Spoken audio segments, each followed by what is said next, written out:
तो हम लोगों ने नेक्स्ट वीडियो में क्या करा था, ऑटोमॉर्फिज्म की डेफिनेशन समझी थी और डेफिनेशन के साथ ही आइडेंटिटी मैपिंग।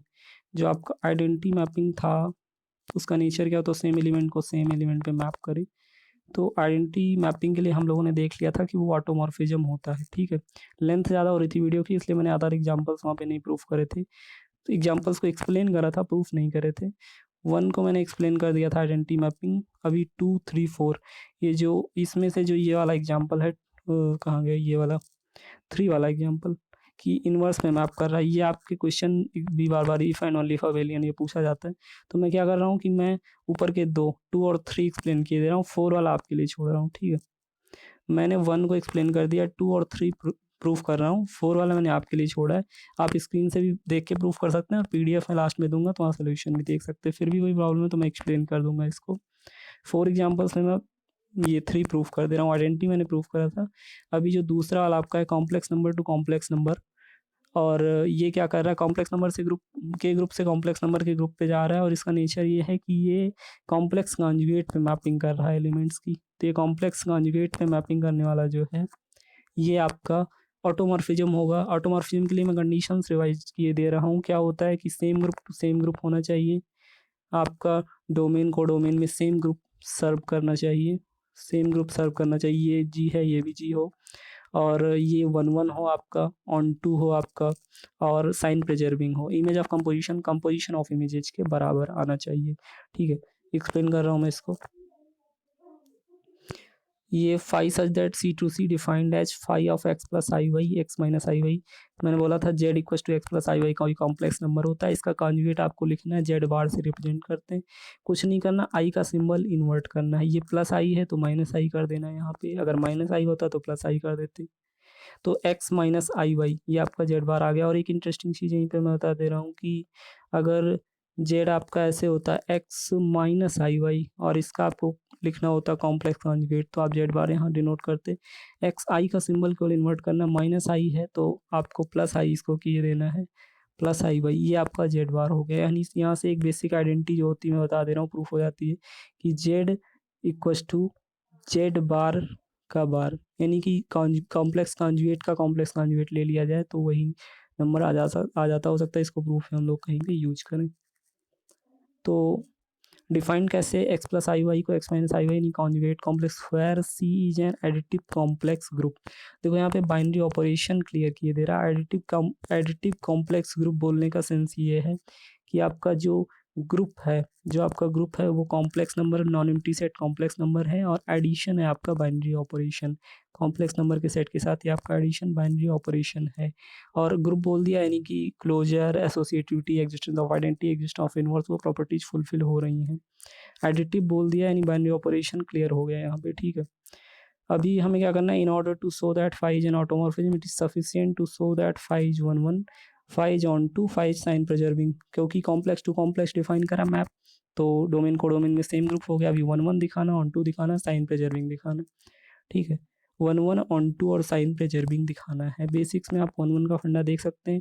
वही फाई डिफाइन है तो phi of x1 equal to phi of x2 लेके चलेंगे हम, phi of x1 equal to phi of x2 लेके चलेंगे और दिखा देंगे कि अगर इमेजेस बराबर हैं तो वो एलिमेंट्स भी x1 x2 बराबर होंगे। अगर ऐसा हम कर पाते हैं रूल्स को मानते हुए तो वो 1-1 हो जाएगा। देखिए यहाँ पे फॉर एनी Z1 Z2 क्यों मैंने लिया, क्योंकि डोमेन आपका कोडोमेन आपका कॉम्प्लेक्स नंबर का ग्रुप है एडिशन में।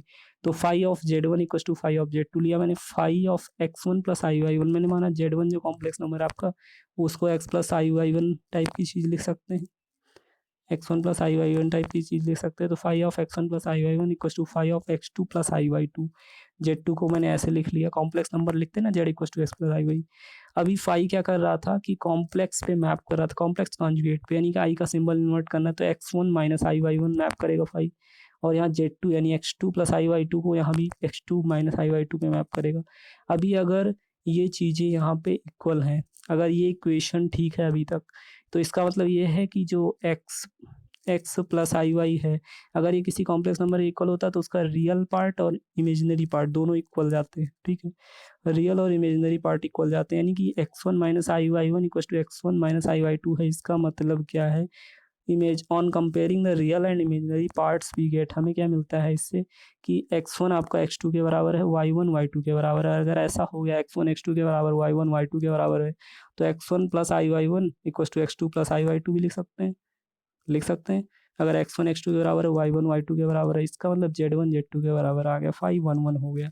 1 1 के लिए हमेशा ही करते हैं कि फाई ऑफ, जैसे यहाँ पे z था तो phi of z1 equal to phi of z2 लेके चलेंगे, और इन्हीं हाउ रूल्स को मानते हुए z1 equal to z2 proof करना है हमें। फिर से एक्सप्लेन कर रहा हूँ, कॉम्प्लेक्स कॉन्जुगेट पे मैप करा है तो x1 minus i y one, दो डोमेन के दो एलिमेंट्स ले लिए, डोमेन के एलिमेंट्स कॉम्प्लेक्स थे, z1 z2 लिया, और रियल पार्ट्स कम और इमेजिनरी पार्ट्स एक्सप्लेन करा तो x1 x2 के बराबर आ गया, y1 y2 के बराबर आ गया, x1 plus i y one equal to x2 plus i y two, तो फाई आपका 1 1 हो गया। ऑन टू के लिए क्या देखते हैं, ऑन टू के लिए for every element belongs to codomain there must exist a preimage in domain, ऐसी डेफिनेशन बताती है। ज्योमेट्रिक देखें, अगर ज्योमेट्रिक देखें तो जो फाई आपका डिफाइन है उसके लिए कोडोमेन में कोई एलिमेंट ना बचे, सबकी प्री इमेजेस डोमेन में एग्जिस्ट करें, ऐसा होता है। लेकिन प्रूफ कैसे करेंगे, बेसिक्स में है, यहाँ पे हम करके भी देख रहे हैं, करके भी यहाँ पे हम लोग देख रहे हैं उस चीज़ को। सिंस फाई में भी also defined as phi of z z bar, यानी कॉम्प्लेक्स कॉन्जुगेट पे मैप कर रहा है, जेड डोमेन को बिलोंग करे, तो किसी भी जेड बार कोडोमेन के लिए, किसी भी जेड बार कोडोमेन के लिए अपने पास क्या है, for any z bar belongs to codomain, phi of z bar जो हम लिख सकते हैं वो जेड बार का जेड बार, जेड बार का बार, ये जेड आ जाएगा जो कि डोमेन को बिलोंग करेगा। यहाँ लैंग्वेज से शायद आपको ऑन टू ना क्लियर हो रहा, मैं ज्योमेट्री बता रहा हूँ, ठीक है, ज्योमेट्री बता रहा हूँ। ये क्या है, जेड, ये कॉम्प्लेक्स नंबर्स के ग्रुप हैं, एडिटिव ग्रुप्स हैं, और आपका फाई जो डिफाइन है ये जेड को जेड बार पे मैप कर रहा है, ठीक है। बेसिक्स में मैंने क्या बताया कि आप कुछ देख ले, फाई इनवर्स मानिए एग्जिस्ट कर रहा है, तो अगर फाई इनवर्स एग्जिस्ट कर रहा है, फाई क्या कर रहा था, कॉम्प्लेक्स कॉन्जुगेट पे मैपिंग कर रहा था, तो ये जेड बार को उठा के जेड पे मैप करेगा। अगर इनवर्स एग्जिस्ट किया, कुछ देर के लिए इनवर्स की एग्जिस्टेंस मानते हैं, तो ये जेड बार को जेड पे मैप करेगा। अभी जेड बार को जेड पे मैप करने के लिए हम ऐसे भी तो लिख सकते हैं, कोई है जो जेड बार को फाई इनवर्स अगर डिफाइन करें, ये जेड बार को जेड पे मैप कर रहा है, या इसको ऐसे भी तो लिख सकते हैं हम, जेड को जेड बार का बार लिख सकते हैं, ठीक है। या अभी सिंपल किए दे रहे हैं हम इसको, जेड बार भी तो एक कॉम्प्लेक्स नंबर होता है, इसको ओमेगा ले लें, अगर हम इसको ओमेगा ले लें तो फाई इनवर्स आपका कुछ ऐसे डिफाइन हो सकता है, कैसे, फाई इनवर्स ओमेगा किसी कॉम्प्लेक्स नंबर को ओमेगा बार, ओमेगा को मैंने क्या रखा है, जेड बार ले रखा है, ऐसे डिफाइन हो जाएगा। यानी कि ओमेगा जो है आपका जेड बार है, इसको मैंने ऐसे डिफाइन कर रखा है, तो इनवर्स ऐसे एग्जिस्ट कर रहा है। अभी ये फाई इनवर्स अगर एग्जिस्ट कर रहा है तो ठीक है, क्या होना चाहिए, हर एक ओमेगा के लिए ओमेगा बार एग्जिस्ट करना चाहिए, लेकिन आपने ग्रुप्स क्या ले रखे थे, कॉम्प्लेक्स नंबर के ग्रुप्स ले रखे थे, तो कॉम्प्लेक्स नंबर है तो उसका कॉन्जुगेट भी मस्ट है एग्जिस्ट करेगा, कॉम्प्लेक्स कॉन्जुगेट एग्जिस्ट करेगा, क्योंकि एग्जिस्टेंस ऑफ इनवर्स से वहाँ पे आइडेंटिटी एलिमेंट आना है, कॉम्प्लेक्स कॉन्जुगेट एग्जिस्ट करेगा, यानी हर एक ओमेगा के लिए, हर एक ओमेगा के लिए ओमेगा बार एग्जिस्ट करेगा। तो यहाँ पे लैंग्वेज से भी देख सकते हैं, वे ऑन टू में बार बार कन्फ्यूजन होती, बेसिक्स के लिंक मैं दिए दे रहा हूँ, आप बेसिक्स प्लेलिस्ट में जाके भी देख लीजिए, तो वहाँ पे आपको मिल जाएगा ये चीज़, ठीक है। ऑन टू में कन्फ्यूजन होती है, आप ऑन टू वहाँ से देख लीजिए, फिर भी कमेंट करिए अगर प्रॉब्लम है तो मैं उसको रिजॉल्व किए दूंगा। अभी साइन प्रिजर्विंग के लिए क्या है, एडिटिव ग्रुप था तो बाइनरी ऑपरेशन जो है दो एलिमेंट्स के बीच में एडिशन लगेगा, Z1 Z2 की इमेज अगर देखें तो कॉन्जुगेट पे मैं आप कर रहा कॉम्प्लेक्स कॉन्जुगेट पे Z1 Z2 का बार आ गया है यहाँ पे, ठीक है, Z1 Z2 का बार आ गया। इसको एक प्रॉपर्टी होती है कि अगर Z1 Z2 का कॉम्प्लेक्स कॉन्जुगेट लेना तो आप सेपरेटली भी Z1 का कॉम्प्लेक्स कॉन्जुगेट ले लीजिए, Z2 का ले लीजिए, ऐड कर, ऐसी एक प्रॉपर्टी होती है, ठीक है। कॉम्प्लेक्स एनालिसिस में चीज़ें आप पढ़ेंगे, कॉम्प्लेक्स नंबर की प्रॉपर्टी है, तो इसको Z1 बार Z2 बार लिख सकते हैं, और Z1 को बार को फाई ऑफ Z1, Z2 बार को फाई ऑफ Z2 लिख सकते हैं, यानी कि ये जो है, ये मैंने गलत है ऑन टू लिख रखा है, ये होमोमॉर्फिज्म साइन प्रिजर्विंग मैप है, 1 1 प्रूफ हो गया, ऑन टू प्रूफ हो गया आपका, सेम सब सेम ग्रुप आपका डोमेन को डोमेन के तरीके सर्व कर रहा था, तो ये भी एक ऑटोमॉर्फिज्म हो गया।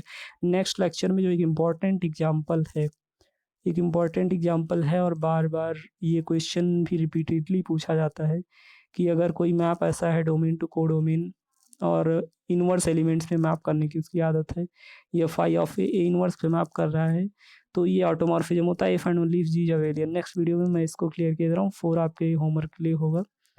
तो मिलते हैं फिर नेक्स्ट वीडियो में। और ऑन टू में प्रॉब्लम हो सकता है आपको हो, यहाँ पे लैंग्वेज मैंने लिख रखी है, एक्सप्लेनेशन में भी आपको हो सकता है डायग्रामेटिक का आप थ्योरेटिकल मैचिंग ना कर पा रहे हो, तो वो बेसिक से देखिए फिर भी प्रॉब्लम है तो मैं ऑन टू पे अलग से बना दूंगा वीडियो अगर आप कमेंट करेंगे। ठीक है, तब तक के लिए आप इन वीडियो